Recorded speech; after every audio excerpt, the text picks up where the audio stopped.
Ceiling ফ্যানের দরকার হয় না, বাইরে থেকে আসা বাতাসেই শরীর ঠান্ডা হয়ে যায়।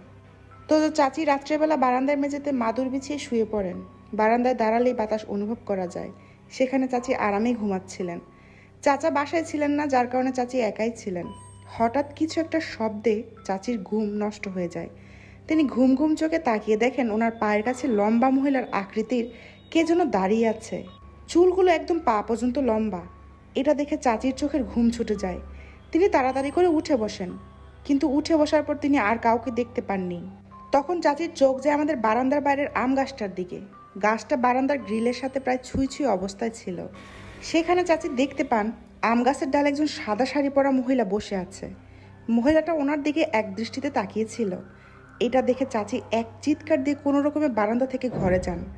চাচির চিৎকারে ঘরের সবার ঘুম থেকে উঠে আসে। জিজ্ঞেস করে চিৎকারের কারণ কি। তিনি তখন সবাইকে খুলে বলেন সব।